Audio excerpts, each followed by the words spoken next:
What is up, Berserkers? Eldenlord Berserker here, and welcome back to another video.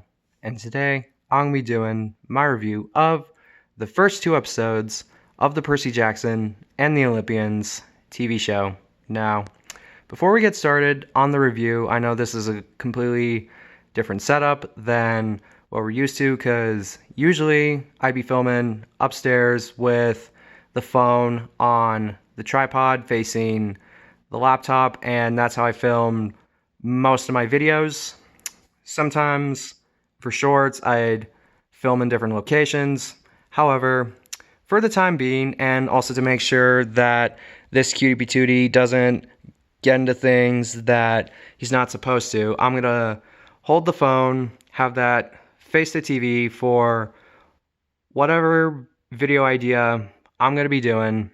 And yeah, this is not going to be permanent, but this is only going to be temporary for the time being, because I'm keeping my eye on a puppy, and I also make sure I want to get some videos done. So I know that took longer than was supposed to, so let's get started on the review for episode 1. So almost immediately, 2 seconds in, and it's already better than the entirety of the Percy Jackson movies. Yeah, that's kind of roasting the Percy Jackson movies a bit, but you do got to admit, the Percy Jackson movies were kind of awful. Even though the first one got me into the books, that was really good, and my book knowledge for Percy Jackson's gonna be a bit rusty at times. So if you're a fan of the Percy Jackson books, bear with me on some of it, because I don't know if I'm gonna fuck it up or not. So, yeah. In the books, and even in the crappy movie, Miss Dodds gets Percy alone, and then she turns into the Fury. Now, in the show, they do that outside the museum. Yeah, outside the museum, out in the open, and then Percy kills Miss Dodds almost immediately.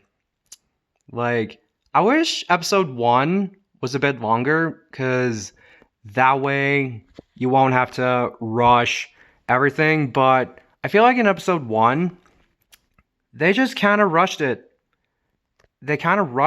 And I didn't like that as much, even though it's a better Percy Jackson adaptation than the movies.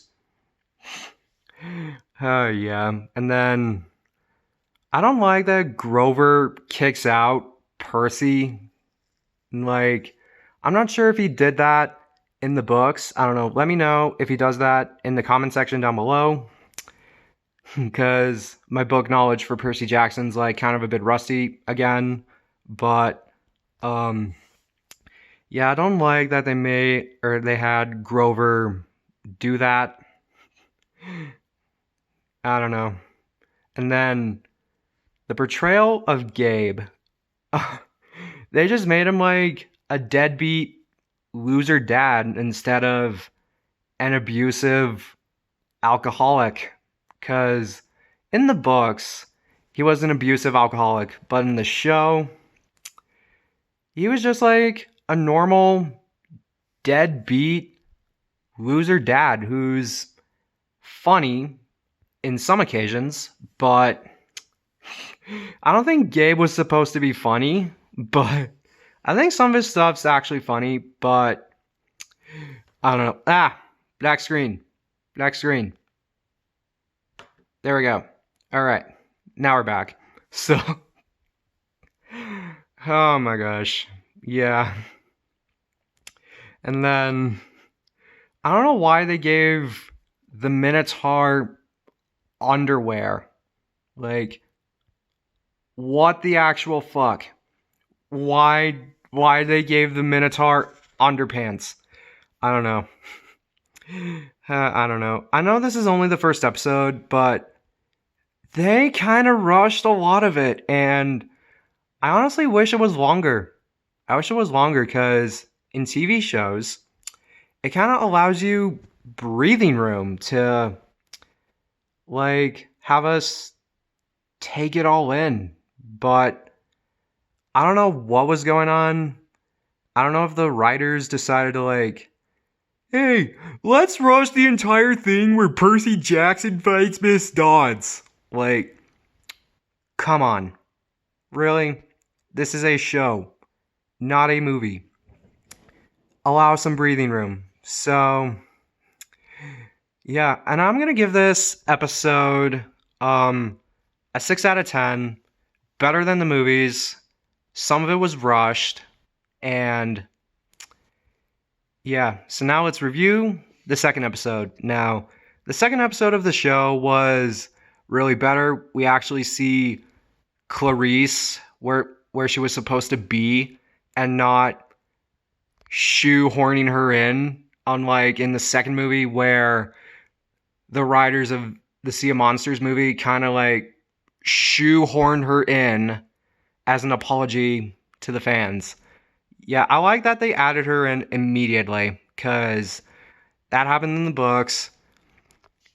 And she was about to give Percy a swirly, but with Percy's powers from Poseidon, like, made her all wet. And that was one of the funniest moments in the show.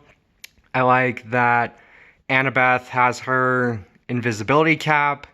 We didn't get that in the movies, but we got that in the Percy Jackson show, which is absolutely, positively amazing. And I don't know. Another thing in the second episode that's like good but not great is that some people have to like tell Percy Jackson like what the heck that is or who the heck that's supposed to be and all that stuff. I don't know. I hope as the show progresses that Percy Jackson like learns stuff or knows stuff on his own and not having people tell him, well, I guess you can count Annabeth pushing Percy Jackson in the water as him kind of self-discovering that he is the son of Poseidon. And yeah, I like the battle he has with Clarice and where he beats her at the Capture the Flag game that they have at Camp Half-Blood. And I like the show's version of Camp Half-Blood better than the movie version where everyone's wearing the orange t-shirts. I just think that that's amazing. I like the detail in some of the cabins, even though we only saw like the Hermes cabin, and I also like the detail in the Poseidon cabin. That was awesome. And yeah, and I'm gonna give this episode an 8 out of 10, even better than the first episode, and it gives breathing room actually for Camp Half-Blood and Percy exploring it. That's what I like to see in a TV show. So yeah, thank you all so much for watching. Sub if you're new or if you're more curious about the channel. I'm currently trying to make it to 300 subs, and once we make it to 300, I'm going to do a vocal cover of Face to Face by Sis and Soldier. And yeah. Alright, once again, guys, thank you all so much for watching. Sub if you're new, or if you're more curious. Like the video. Comment your thoughts. Also comment if I got any details from the book wrong. And yeah, and I'll see you all in the next video. Thanks for watching.